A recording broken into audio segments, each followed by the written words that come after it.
بسم الله الرحمن الرحيم. السلام عليكم ورحمة الله وبركاته. الحمد لله حمدا كثيرا حمدا طيبا مباركا فيه كما يحب ربنا ويرضاه. وصلى الله وسلم على الحبيب المصطفى والرسول المجتبى وعلى آله وصحبه ومن اهتدى. Amma ba'd. Bagaimana kabar bapak-bapak, ibu-ibu dan saudara-saudaraku yang nampaknya sudah semakin dewasa?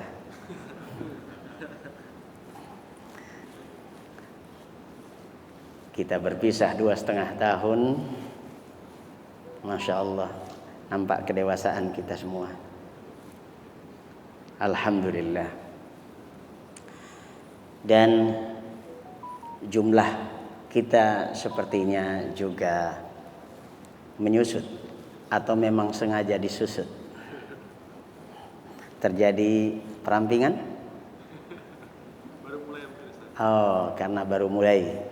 Enggak, memang karyawan yang ada itu tidak dirampingkan begitu maksudnya? Enggak, alhamdulillah. Seperti yang terjadi di perusahaan-perusahaan lain, yang terjadi adalah perampingan jumlah. Di sini tidak terjadi perampingan. Alhamdulillah. Ya. Baik, Bapak Ibu sekalian, kita memanfaatkan waktu istirahat kerja dari kantor ya. Kira-kira diberi waktu berapa menit ini saya, Mas Agus? Berapa? 80 menit? 40 menit. Nah, ingatkan saya setelah 30 menit. Baik.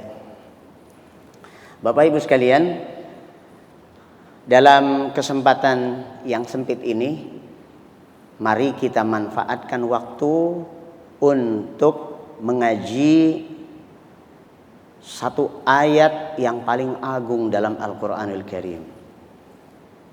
Dulu Nabi kita Muhammad sallallahu alaihi wasallam di tengah kerumunan para sahabat, beliau bertanya, "Ayyu ayatin fil Qur'ani a'zam?" Ayat mana yang paling agung dalam Al-Quranul Karim? Kira-kira ada di antara Bapak Ibu yang bisa menyumbangkan suaranya? Ada yang tahu ayat apa? Ayat kursi. Masya Allah. Pada zaman itu yang menjawab adalah Ubay ibnu Ka'ab radhiyallahu anhu. Di hadapan kita sekarang ada Ubay juga rupanya. Ubay bin Ka'ab. Ini sahabat Nabi yang menjadi salah satu andalan Nabi dalam mengimami sholat tarawih. Namanya Ubay ibnu Ka'ab, hafidh Al-Quran. Semoga Bapak dan keluarga bisa hafidh Al-Quran. Masya Allah. Jadi kita akan berbicara tentang ayat kursi. Insya Allah sudah hafal semua ayat kursi ya. Jadi tinggal dibahas saja. Insya Allah. Kalau ditelisik ayat ini mengapa kemudian dinobatkan sebagai ayat yang paling agung? Skalanya skala ayat loh ya. Kalau skala ayat ini berarti satu dari lebih 6.000 ayat. Betapa cepatnya analisa Ubay bin Ka'ab itu pada saat ditanya seperti itu. Ayat kursi dinobatkan sebagai ayat yang paling agung karena memang kandungannya hanya tentang hal yang paling agung. Apa yang paling agung dari masalah-masalah agama? Tauhidullah. Kandungan ayat kursi sesungguhnya adalah tauhidullah.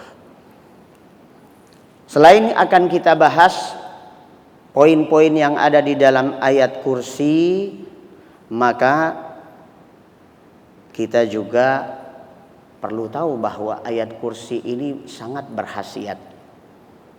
Dipakai dalam berbagai keadaan. Terutama bimbingan Nabi kita Muhammad sallallahu alaihi wasallam bahwa jika kita hendak tidur maka jangan lupa membaca ayat kursi. Karena dengan membaca ayat kursi menjelang tidur, Allah Subhanahu wa taala sediakan penjaga buat kita.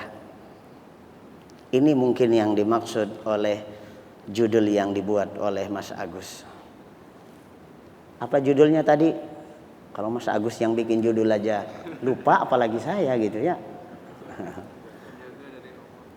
Penjagaan dari Allah. Maksudnya apa itu?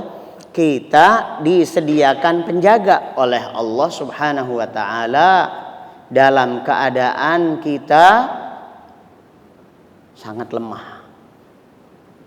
Dalam keadaan kita tidur adalah dalam keadaan kita sangat lemah. Kita tidak bisa melawan. Ada orang ambil pentungan ya, memukul kepala kita, kita dalam keadaan tidak sadar ya mungkin saja terpukul. Tanpa kita bisa melawan. Dalam keadaan seperti itu Allah Subhanahu wa taala sediakan penjagaan. Yaitu dengan membaca ayat kursi. Mari langsung pada inti ayat kursinya. A'udzu billahi minasy syaithanir rajim.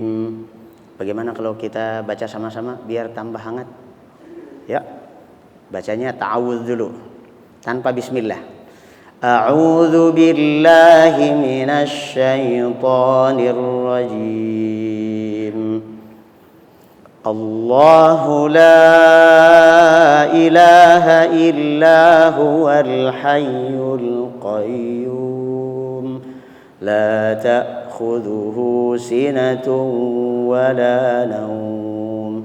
Terus lahu ma fis samawati wa ma fil ardh man dzal ladzi yashfa'u 'indahu illa bi'iznihi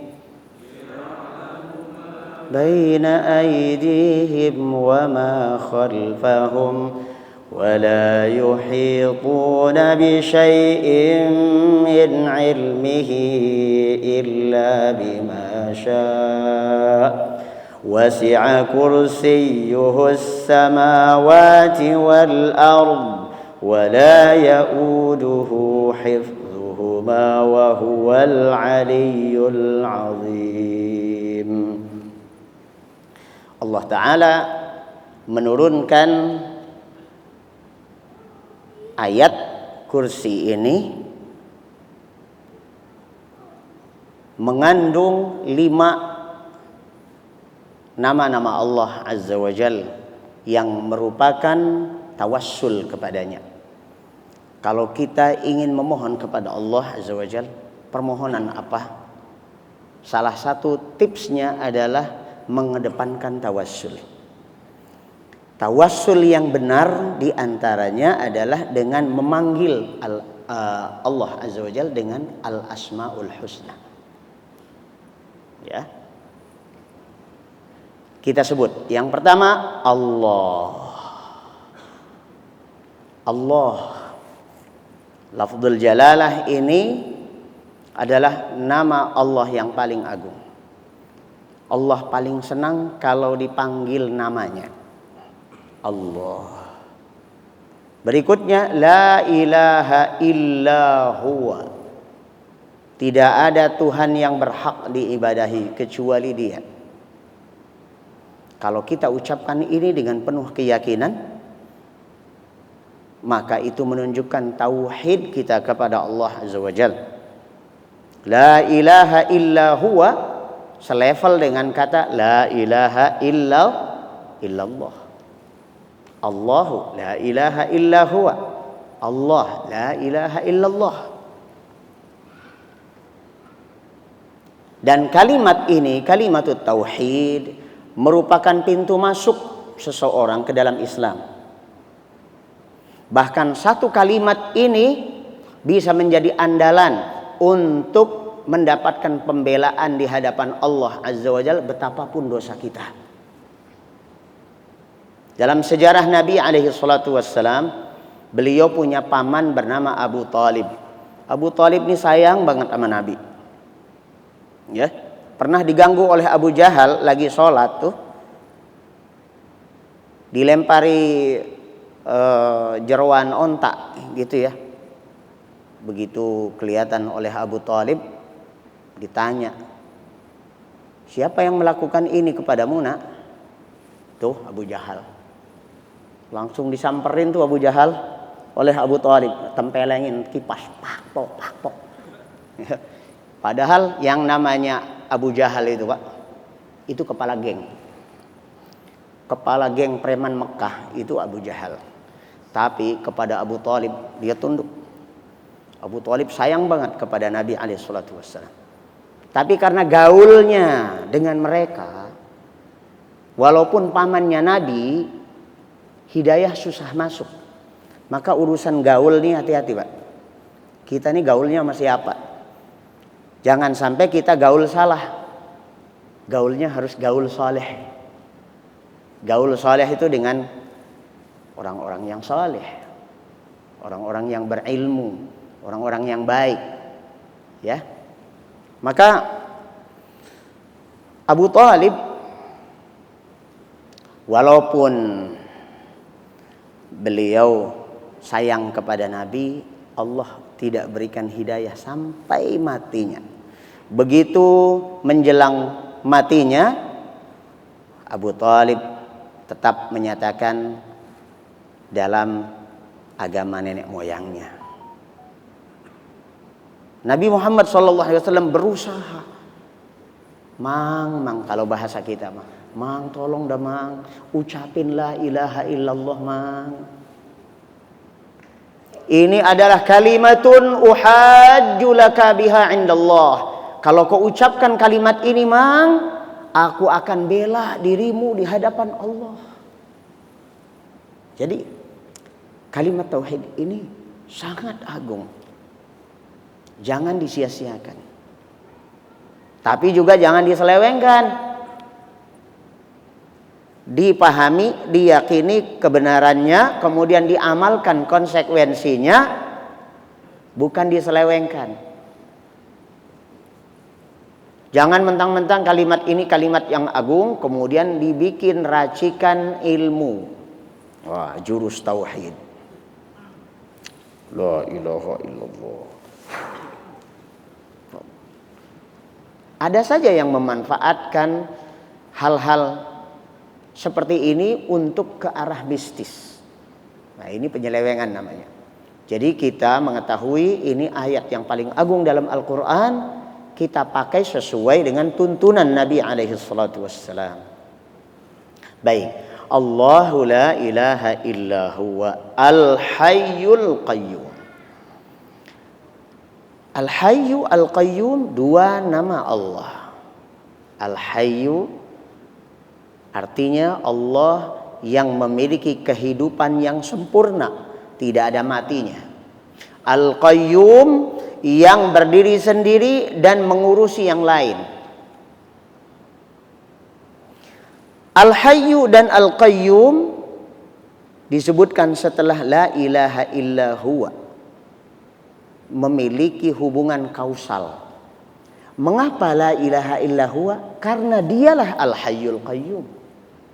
Mengapa tidak ada Tuhan yang hak, yang berhak untuk diibadahi? Allah saja yang berhak diibadahi. Kenapa?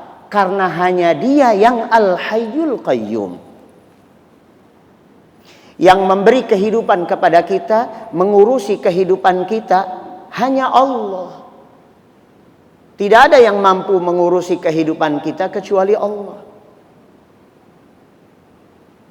Maka dari itu la ilaha illa huwa. Kemudian kalimat berikutnya, setelah al-hayyul qayyum apa? Kalimat berikutnya, la ta'khudhuhu sinatu wala naum. Allah tidak mungkin terkena kantuk, apalagi tidur.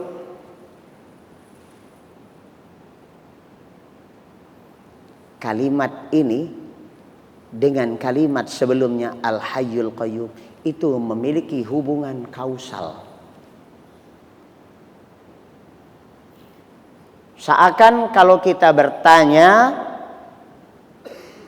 apa indikatornya kalau Allah itu Al-Hayyul Qayyum? Apa buktinya kalau Allah itu kehidupannya sempurna, tidak ada matinya, dan mengurusi seluruh hambanya? Salah satu indikatornya adalah karena Allah la ta'khudhuhu sinatun wala naum. Allah tidak pernah ngantuk apalagi tidur. Kalau Allah ngantuk sedetik saja, bumi dan langit beserta isinya nggak ada yang ngurus, kemudian bintang-bintang berjatuhan, antar galaksi bertabrakan, hancur dunia ini.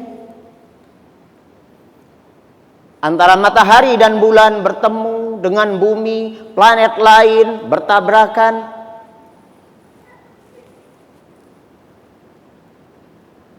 Dalam hal ini Nabi Musa alaihissalam pernah meminta kepada Allah Subhanahu wa ta'ala sebuah pembuktian.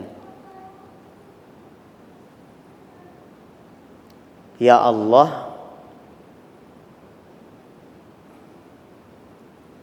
apakah mungkin engkau ngantuk atau tertidur? Maka Nabi Musa alaihissalam disuruh memegang 2 botol.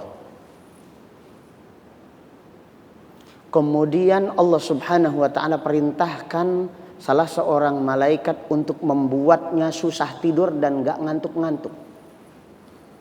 Dibikinnya Nabi Musa alaihissalam gak bisa tidur, gak ngantuk-ngantuk. Suruh megangin 2 botol itu. Sampai lama akhirnya datang kantuk yang sangat berat. Setiap kali ngantuk maka dibentak, terbangun lagi. Setiap mulai nampak ngantuk, bentak lagi. Tapi tetap saja pada akhirnya karena beliau manusia biasa, sama dengan manusia yang lain, Nabi Musa alaihissalam kena kantuk juga. Begitu ngantuk, botolnya beradu, pecah. Kata para ulama, ini adalah sebuah tamsil, sebuah ilustrasi bahwa seandainya Allah ngantuk, ini dunia hancur. Dan tidak ngantuknya Allah Subhanahu wa ta'ala ini menunjukkan betapa maha kuatnya Allah Azza wa Jalla. Kita ini nggak ngantuknya itu kan biasanya disuplai kopi ya. Dan kopi pun bertingkat-tingkat. Kalau kopinya kopi susu ditambah creamer, itu bukannya nahan ngantuk, tapi nahan lemak di dalam tubuh, jadi tambah gendut ya. Saya sempat hampir 80 kilo pernah saya, setelah saya diingatkan kalau minum kopi jangan ditambah susu dan creamer. Setelah saya lupakan susu dan creamer, bener, gendutnya hilang. Alhamdulillah, sekarang kembali normal. Alhamdulillah. Nah, Bapak Ibu sekalian, la ta'khudhuhu sinatu wala naum. Nah, ini dari sisi vitalitas, kekuatan Allah Subhanahu wa ta'ala. Bab berikutnya, kalimat berikutnya apa? Lahu,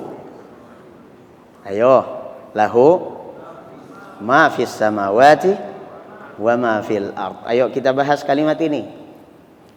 Lahu ma fis samawati wa ma fil ard. Kalau dalam keadaan normal kalimatnya itu adalah ma fis samawati wa ma fil ardi lahu. Para ulama ahli bahasa Arab memahamkan kepada kita bahwa kenapa lahu itu dikedepankan. Lahu ma fis samawati wa ma fil ard.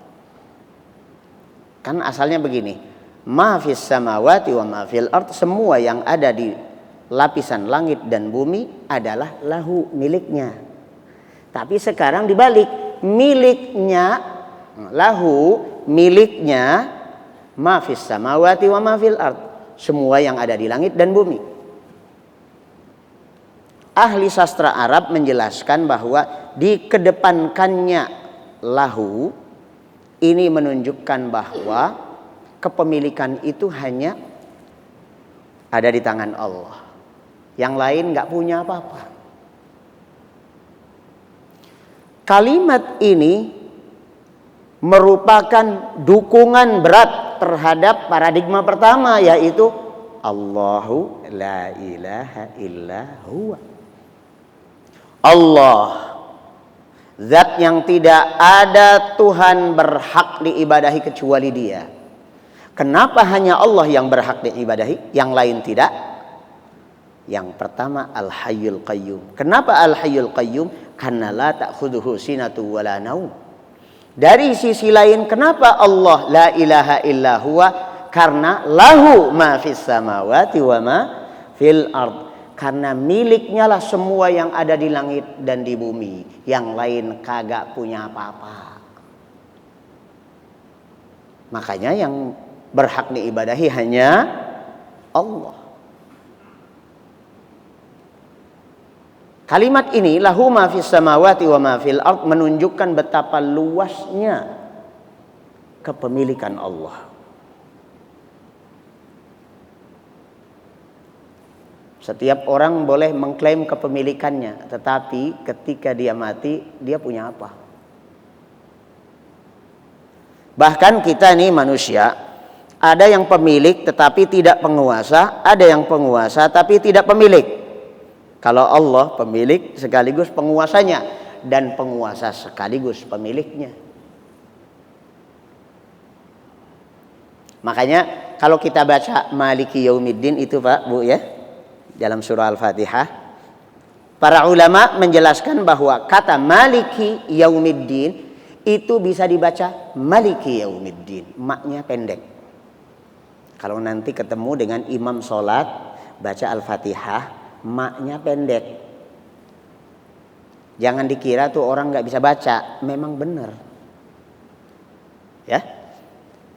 Alhamdulillahi Rabbil Alamin Ar-Rahmanir Rahim Maliki Yaumiddin. Biasanya kita dengar begitu kan? Tapi boleh pula dibaca Maliki Yaumiddin, maknya pendek. Kenapa? Kalau Malik itu artinya pemilik. Saya pemilik handphone ini.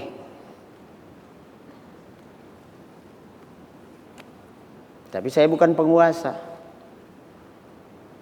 Kalau penguasa, Malik, the king. The king itu Malik, maknya pendek. Tapi kalau pemilik, Malik. Baik. Lahu ma fis samawati wa ma fil ard. Ini masih sebatas urusan-urusan di dunia. Sekarang beralih ke alam akhirat. Man dzalladzi yashfa'u 'indahu illa biiznih. Tidak ada yang boleh dan tidak ada yang bisa memberi pertolongan, bantuan kepada siapapun tanpa izin Allah. Ini menyokong makna kekuasaan. Pak, Bu, yang namanya penguasa itu ya, kalau udah berkuasa itu kan membolehkan dan tidak membolehkan. Kita punya uang bisa beli tiket, tapi kata dia cekal, tangkal, nggak boleh dia keluar negeri. Kita nggak bisa keluar. Kaki-kaki kita, tiket-tiket kita, uang-uang kita, bahkan kita bisa beli pesawatnya sekalian. Tapi penguasanya bukan kita. Kata penguasa, cegah, tangkal, cekal. Nggak boleh dia keluar negeri. Entah alasannya apa, Allahu a'lam. Pokoknya tanpa alasan pun namanya juga penguasa. It's okay. Memang dia penguasanya kan gitu ya. Cegah tangkal. Akhirnya tidak bisa keluar negeri. Nah di akhirat satu-satunya yang punya hak, yang punya kekuasaan, punya kemampuan untuk memaksa dan memberi izin hanya Allah. Bapak Ibu sekalian, nanti kita di akhirat tuh butuh banget pertolongan. Ya. Kita ini di dunia merasa punya banyak dukungan. Seorang ibu merasa punya anak, yang satunya jadi jenderal, yang satunya jadi dokter, yang satunya jadi apa. Kalau ada masalah, panggil anaknya yang jenderal, panggil anaknya yang dokter, gitu ya. Ada andalan. Tapi kalau susah di akhirat, bagaimana kalau kita susah di akhirat? Minta tolong sama siapa? Kira-kira pendukung kita yang banyak, anak-anak kita yang banyak, ini kayak saya. Sekarang saya Wali Songo. Karena anak saya 9. Bojo siji, anaknya Songo. Nanti kalau udah gede-gede itu ada yang jadi ini, Masya Allah. Andalan kayaknya ya. Tapi di akhirat, apa kata Allah Azza wa Jalla, hubungan kita dengan anak kita, hubungan suami dengan istri, anak dengan orang tuanya, dengan ayah ibunya, bagaimana? Dengarkan apa kata Allah Azza wa Jalla.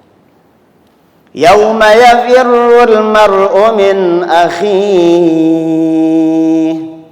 wa ummihi wa abihi wa sahibatihi wa banihi likulli imri'in minhum yawma idzin sya'nun yughni.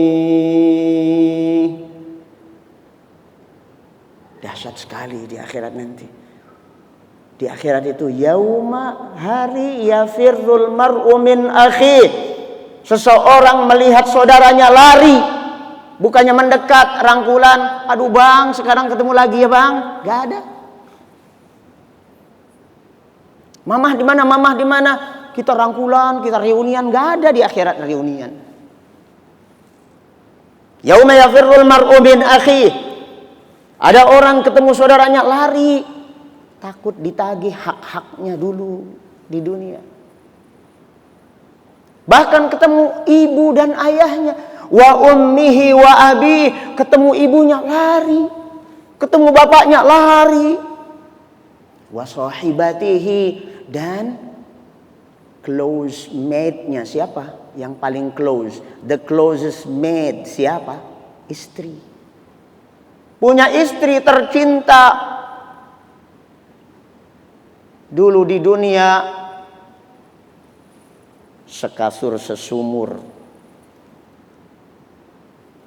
seia sekata. Begitu dilihat di akhirat mah, oh ada istri, lari. Istri juga enggak kemudian panggil-panggil, bang sini bang, tolongin aye bang. Enggak. Enggak ada yang mendekat, Pak, Bu. Nah, ada yang mau nolongin, ada. Sudah ditentukan oleh Allah Azza wa Jalla kriterianya. Orang yang bisa nolongin orang lain kriterianya adalah yang pertama tidak musyrik. Yang bakal ditolong juga bukan musyrik. Maka kalau ada salah satunya saja yang musyrik, maka Allah nggak ridho. Walaupun Nabi terhadap ayah ibunya sendiri, Nabi terhadap pamannya sendiri. Makanya jangan marah. Ada sebagian kaum muslimin marah ketika dibilang ayah dan ibunya Nabi di neraka. Lah kan ayah ibunya dulu memang belum kenal Islam. Ya. Baik, saya tidak ingin masuk ke dalam ranah perdebatan masalah itu. Kita lanjut dulu. Man dzalladzi yashfa'u 'indahu illa biiznih. Berikutnya, ya'lamu ma baina aydihim wa ma khalfahum. Allah mengetahui semua yang ada di hadapan dan di belakangnya. Apa maksudnya di hadapan dan di belakang? Kalau secara tempat kita bisanya cuma ngelihat yang di depan tuh. Kalau yang di belakang kita enggak tahu. Kalau secara masa, ke depan adalah masa depan. Belakang berarti yang sudah dilalui. Apa yang sudah kita lalui banyak kita sudah tidak ingat. Bahkan kalau saya disuruh nyebutin satu-satu yang 2,5 tahun lalu itu saya udah kenal namanya, sekarang udah lupa saya. Ya, apalagi kalau ketemu lagi reunian banyak mahasiswa saya pada datang, kemudian jamaah saya pada datang. Assalamualaikum Ustadz, dianya udah ceria banget gitu loh. Kayak kenal banget sama saya tuh. Sayanya cengok aja. Kamu siapa ya? Apa yang sudah lalu ini lupa. Yang ke depan nggak tahu kita bagaimana nasibnya. Allah Azza wa Jalla tahu semuanya. Yang sudah maupun yang akan. Ya, yang di depan maupun yang di belakang. Ya'lamu ma baina aydihim wa ma khalfahum. Nah, kalau Allah pengetahuannya meliputi segala sesuatu. Segala sesuatu yang kita tidak tahu, Allah tahu. Apalagi apa yang kita tahu dan kita lakukan, Allah pasti tahu. Kalimat ini memberikan warning kepada kita. Waspadalah. Yang biasanya kalau di TV itu ada waspadalah itu siapa itu ya? Bang Napi ya? Itu di mana itu? Trans 7, Trans TV atau di mana itu? Hah? RCTI itu. Oh, itu. Waspadalah gitu kan. Ya, membahas ayat itu ya, ya'lamu ma baina aydihim wa ma khalfahum, itu judulnya waspadalah. Waspadalah terhadap diri kita sendiri. Kita ini suka merencanakan hal-hal yang buruk. Dikiranya nggak ada yang tahu. Allah Maha tahu. Baru tahap berencana, bahkan sebelum berencana Allah sudah tahu kita bakal berencana apa. Apalagi kita sudah melakukannya. Nggak ada yang luput dari pengetahuan Allah. Ya'lamu ma baina aydihim wa ma khalfahum. Sebaliknya manusia, wala yuhituna bi syai'im min ilmihi illa bima syaa. Semua makhluknya enggak mungkin memiliki pengetahuan apapun kecuali sekadar apa yang Allah berikan. Allah maunya Mas Agus taunya 1/4. Mas Iwan taunya 1/2. Ya, Mas Budi dikasih pengetahuannya 1/8. Dalam hal apa? Ada di antara kita ahli ekonomi, akunting, tapi urusan nyelam di sungai kelelep, nggak bisa nyelam ternyata. Ada orang profesor matematik, wah dia elu-elukan, wah jago matematik. Giliran diajak berenang tenggelam, karena dia tidak tahu ilmu berenang. Tapi ada juga orang di kampung, ya, pandai manjat, itu bendera mau putus. Tuh anak mana dulu tuh? Anak Bima apa mana itu?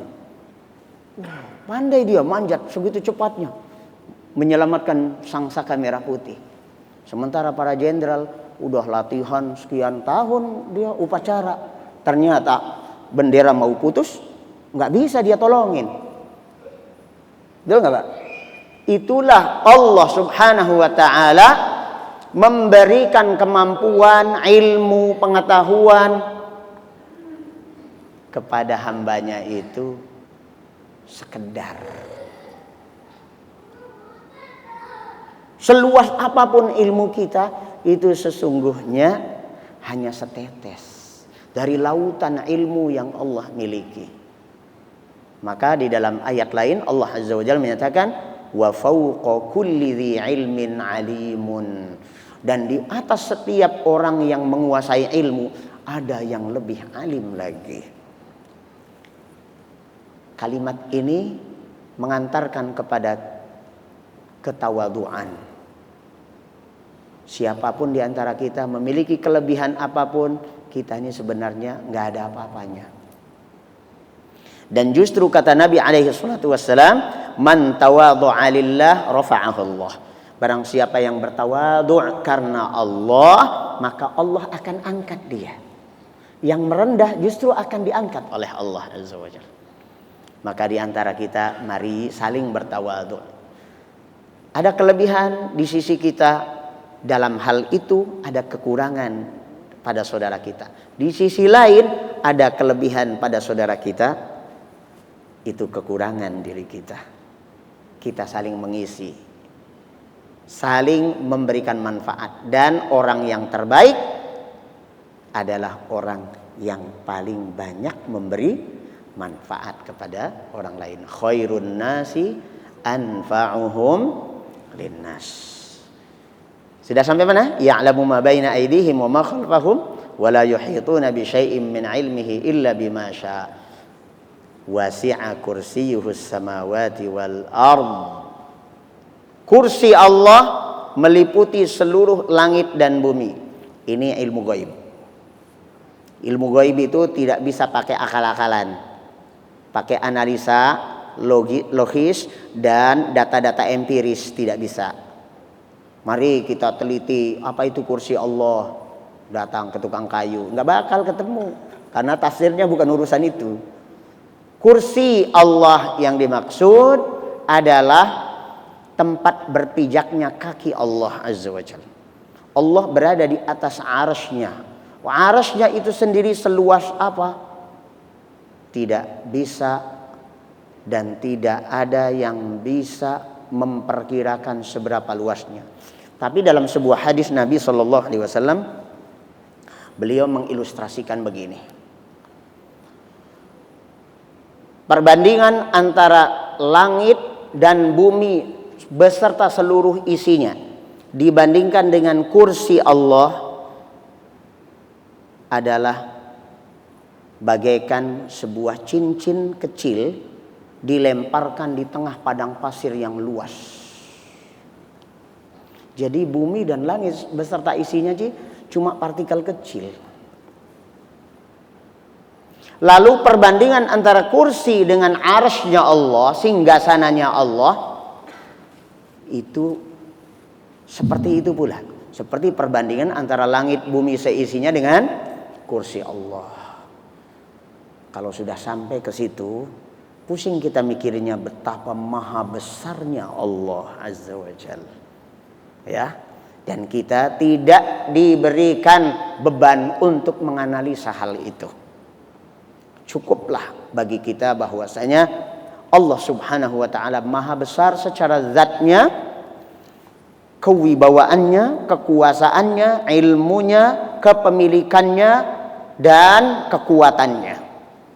Ini yang membuat kita meyakini la ilaha illa huwa. Baik. Wasi'a kursiyyuhus samawati wal ard. Yang terakhir, wala ya'uduhu hifdhuhuma wa huwal aliyyul azim. Ya. Kalimat yang terakhir ini kembali seperti lingkaran cincin terhadap kalimat yang pertama.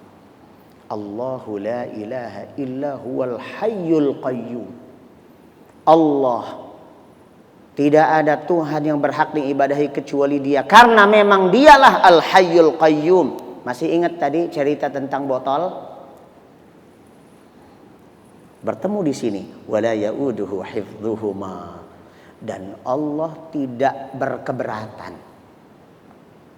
tidak kelelahan, tidak keberatan, tidak kerepotan, tidak kesusahan menjaga keduanya. Keduanya apa? Langit dan bumi.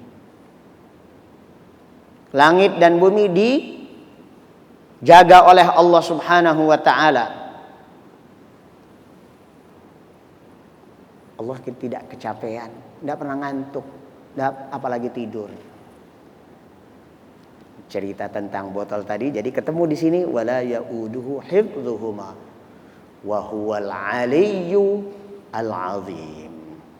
Dan dialah yang maha tinggi, al-azim yang maha agung. Bapak Ibu sekalian, nama Allah Al-Ali dan Al-Azim ditambah Allah Al-Hayyu Al-Qayyum. Jadi berapa? Allah Al-Hayyu Al-Qayyum. Terus Al-Ali Al-Azim. Dalam satu ayat ini Allah tunjukkan nama-namanya, 5 nama. Dan Al-Aliyyul Azim ini bikin takut banget syaitan. Allah yang maha tinggi, yang maha disegani. Makanya syaitan takut sekali. Dan dari itu maka kemudian ayat kursi menjadi resep buat kita penjagaan diri. Nggak usah datang ke dukun, nggak usah datang ke orang para orang tidak normal, ya orang pintar yang sebenarnya tidak pintar. Tidak usah. Cukup resep dari Nabi alaihi salatu wassalam, kalau mau tidur wudu dulu, ya. Walaupun habis bergaul suami istri belum berani mandi, wudu. Setelah itu rebahan, kemudian baca ayat kursi. Lengkapi dengan qul huwallahu ahad 3 kali, qul a'udzu birabbil falaq 3 kali, qul a'udzu birabbin nas 3 kali. Tiupkan kedua telapak tangan.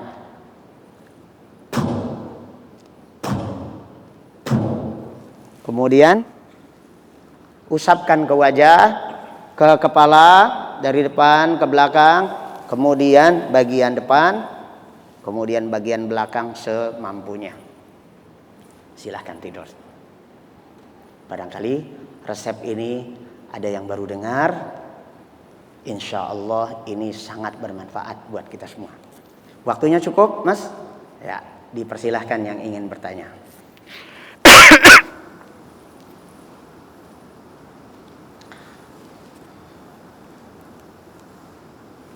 Ya, istirahatnya sampai jam 2 biasanya ya. Amin gitu, biar semoga ditambah istirahat.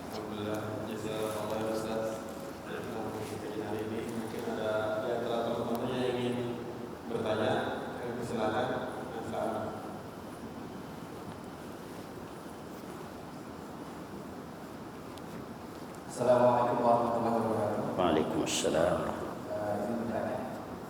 Mengenai ayat kursi ini, boleh Pak Ustaz dijelaskan mengenai nuzul ayat, asbab nuzulnya pada saat ini sedang apa? Hingga turun ayat agung ini. Terima kasih. Baik. Perlu dipahami bahwa ayat-ayat Al-Quranul Karim, ayat-ayat Al-Quranul Karim itu terbagi ke dalam 2 kategori dari sisi nuzul, asbabun nuzul. Ada ayat yang disebut dengan sababiyah dan ada ayat yang disebut la sababiyah. Ada ayat yang dilatar belakangi oleh sebab tertentu, dan ada juga ayat yang tidak dilatar belakangi oleh sebab tertentu. Dan itu sangat banyak. Termasuk ayat ini. Termasuk surat Al-Fatihah sendiri. Ini kan surat Al-Fatihah itu sangat fenomenal ya. Di mana-mana orang dikit-dikit Al-Fatihah, dikit-dikit Al-Fatihah. Kenapa itu? Karena dia meyakini sangat fenomenal dan mujarabnya Al-Fatihah gitu. Dan memang benar bahwa surah Al-Fatihah misalnya ya, ini sebelum ke ayat kursi. Surah Al-Fatihah misalnya itu sangat berkhasiat. Walaupun kemudian terlalu dilebar-lebarkan kemana-mana. Ada orang sakit, habis tersengat kalajengking, meriang, demam, sampai terpingsan-pingsan. Kemudian datang sahabat Nabi Abu Sa'id Al-Khudri radhiyallahu anhu. Kemudian dibacakan Al-Fatihah, langsung sembuh. Ini sangat berkhasiat. Tapi kalau ditanya apa sababun nuzulnya? Ya. Nah, tapi perlu kita ketahui bahwasanya jika diketahui adanya sababun nuzul, sebab yang melatar belakangi turunnya ayat tersebut, maka ada implikasi hukum, ada implikasinya secara metodologis di dalam mengintisarikan hukum di dalam Islam. Artinya, kejadian atau fenomena apa yang kemudian melatar belakangi turunnya ayat tersebut mendapatkan porsi hukum utama didasari oleh ayat tersebut. Ya. Tapi kalau tidak didasari oleh latar belakang atau sebab tertentu, maka tidak ada implikasi hukum seperti itu. Jadi masalah sababun nuzul itu sebenarnya nanti implikasinya pada penentuan hukum. Nah, kalau ayat kursi maupun seperti Al-Fatihah ini itu tidak ada implikasi hukum praktis. Ya, ini pembahasannya nanti pada masalah fikih. Allahu a'lam. Pertanyaan lain?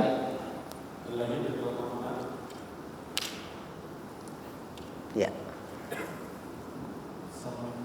Waalaikumsalam.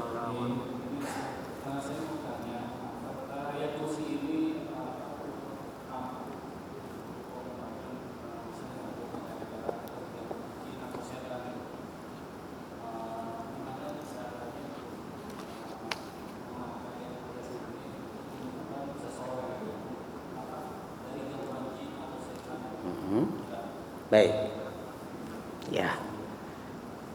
Ini salah satu bentuk pelebaran. Ya. Jadi ayat kursi ini untuk penjagaan diri. Bukan untuk tindakan kuratif, pengobatan terhadap orang yang terkena sesuatu. Ya. Tetapi kalau kita pakai ayat kursi misalnya dalam rangka mengobati orang yang terkena santet kah misalnya, atau tadi kesurupan misalnya, ya, kemasukan jin, bolehkah? Kalau pertanyaannya itu, pertanyaannya bolehkah kita pakai itu, dan memang kita memiliki keyakinan yang kuat terhadap ayat kursi, boleh saja, tidak ada larangan memakai ayat kursi. Mengapa? Allah Subhanahu wa taala menyatakan dalam Al-Qur'anul Karim, wa nunazzilu minal Qur'ani ma huwa syifaa'un wa rahmatul lil mu'minin. Dan kami turunkan Al-Qur'an, salah satu fungsinya adalah sebagai syifa.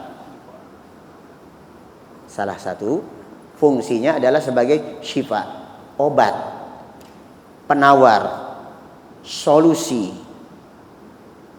Salah satunya adalah gangguan. Jadi kalau kita bacakan ayat kursi, bolehkah? Boleh. Tapi kalau diyakini bahwasanya ini adalah andalan untuk mengusir setan, nah ini mengada-ada itu. Ya, mengada-ada. Kita boleh pakai ayat mana saja. Kita ingin meruqyah orang misalnya, ya saudara kita misalnya, kita ingin meruqyah dia, saya nggak punya hafalan kecuali qul huwallahu ahad. Gimana ya? Manjur nggak kira-kira? Urusan manjur dan tidaknya itu kita serahkan saja kepada Allah. Kita yakini bahwasanya ayat-ayat Al-Quran itu merupakan obat. Yakini, bila perlu kita pahami, ya pahami dulu apa kandungan surah Al-Ikhlas itu, qul huwallahu ahad yang kita hafal itu, dan kita bacakan kepadanya. Kita yakin bahwa Allah Subhanahu wa taala mendengar doa kita dan permohonan kita, insya Allah sembuh. Nah, ini bekal buat teman-teman yang barangkali ada masalah dalam keluarga, ya. Nggak harus cari-cari ustadz dulu. Apa aja ustadz, ya. Saya pernah suatu fase zaman dianggap tukang ruqyah saya tuh. Seakan-akan saya di kuliah di Madinah itu di Fakultas Ruqyah, ya. Ada juga suatu fase di mana saya bergaul dengan suatu komunitas yang menganggap bahwasanya kalau ada ustadz dialah bagian doa. Seakan-akan saya kuliah di Madinah Fakultas Syariah itu adalah fakultas doa. Ini memang salah kaprah kalau di masyarakat itu. Kalau udah urusan doa penutup acara, tengok ada ustadz kah? Wah, ini ada yang berjenggot. Yang berjenggot ini kan tidak selalu ustadz.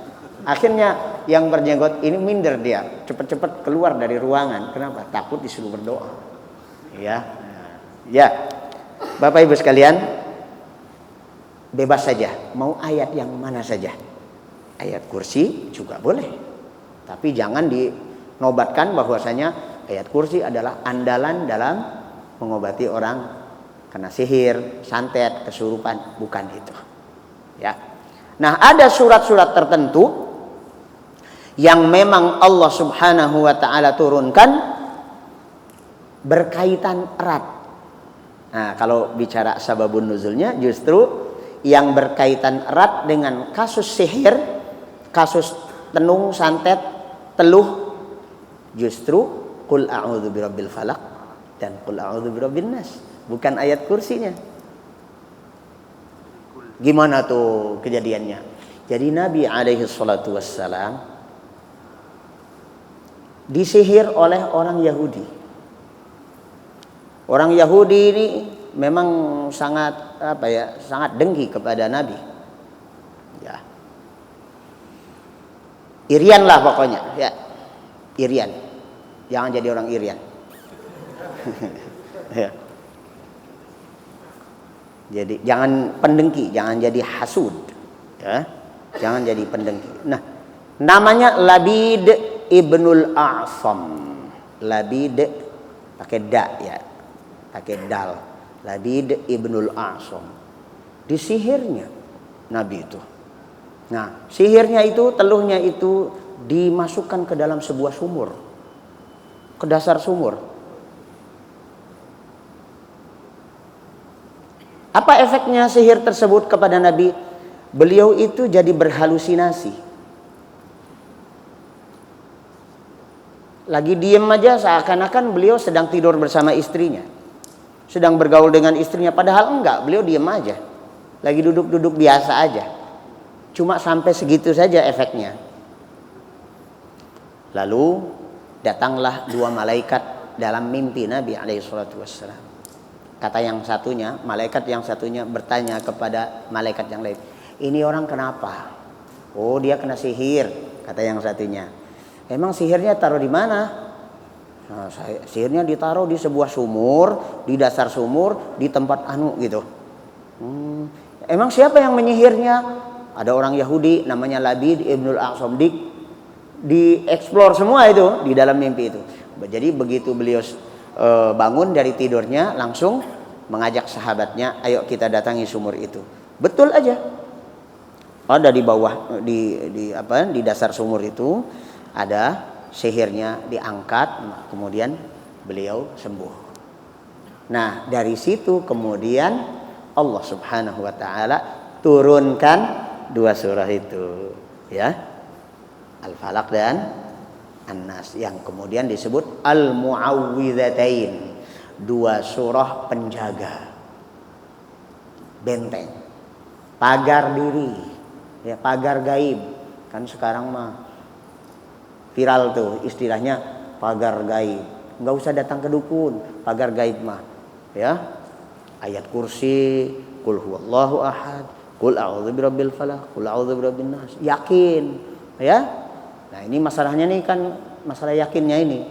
Masa cuma gitu doang sih, gitu.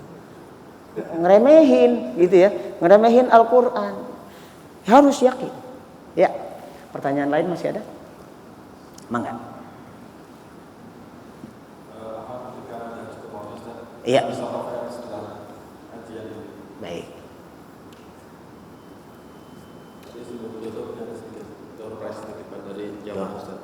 Ada dua pertanyaan Ustaz. Oh gitu. Buat ikhwan satu, akhwat satu. kalau ada seseorang yang ingin menikahi seorang wanita, kemudian ketika kenalan itu cantik sekali dia nampak, tapi begitu mau dinikahi kok kelihatan kayak nenek lampir gitu, tua jelek pokoknya gitu ya. Ikhwan dulu nih, na'udzubillah kalau antum menemukan kasus pada diri antum seperti itu. Tapi apa yang akan antum lakukan kalau terjadi seperti itu kepada dirimu? Angkat tangan. Nah ini ilmu terapan ini. Tadi tuh kuliahnya itu kan teori tuh. Ya, kuliahnya itu kan teori. Coba kalau seandainya ngadepin seperti itu, apa yang antum lakukan? Ya, Mas. Diapain? Oh gitu. Alhamdulillah. Boleh. Antum mau kasih hadiah apa itu? Oh gitu. Ya. Selamat. 100 untuk Bapak. Boleh ayat kursi ya? Nah, boleh dengan air. Harus yakin ya. Yakin. Jangan bilang, masa sih cuma ayat kursi doang? Ayat kursi kok cuma-cuma sih? Enggak cuma-cuma ya. Baik, pertanyaan untuk ibu-ibu. Ya. Ibu-ibu, pengen punya duit banyak kan? Pengen enggak? Kalau udah urusan duit tuh saya nanyanya ibu-ibu. Ya. Nih, Bu, ada kejadian. Ibu-ibu punya brankas. Waktu masukin rasanya ada 5 juta deh. Begitu dibuka, loh kok tinggal pokoknya berkurang gitu ya. Apa yang akan ibu lakukan?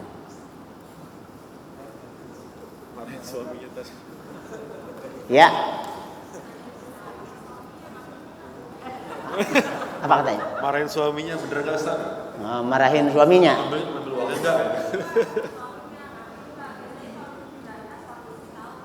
Oh gitu. Itu berarti ibu berbagi PIN ya dengan suami ya ceritanya. Aduh, ibu mengingatkan saya itu.